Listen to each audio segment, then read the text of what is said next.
The pain of being ghosted by your spouse.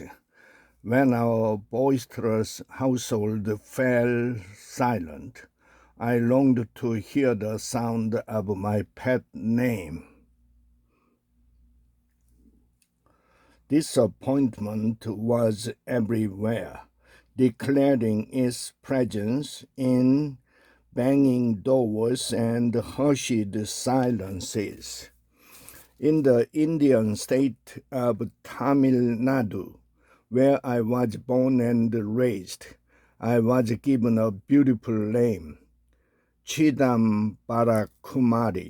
It may be too long and unwieldy for most non-Tamil speakers, but it's beautiful all the same. Within my family, when I was growing up, I was always called the much shorter and easier to say Amai, which is a common pen name for girls, meaning mother or goddess. Most girls age out of Amai when they are still toddlers, but for me it stuck.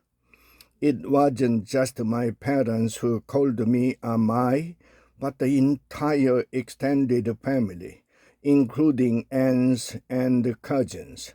That one word meant the world to me, a symbol of unconditional love and support.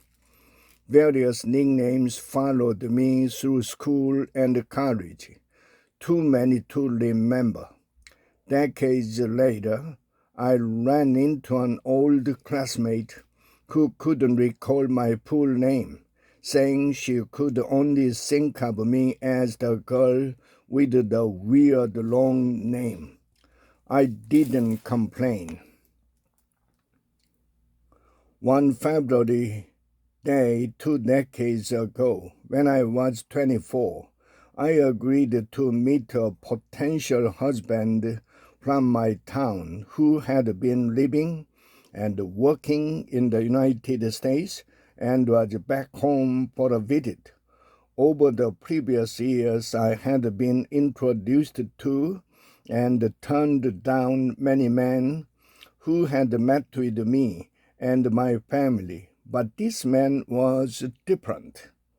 Maybe his candor in inviting me to be part of the discussion made him more interesting to me. In the past, I had not been allowed to ask questions of the potential husbands during our meetings. The elders in the families conversed, and I answered only when spoken to. But he welcomed questions from me during our 15-minute meeting. He even smiled at my flippant remark about not knowing how to cook and said, "I know enough for us both."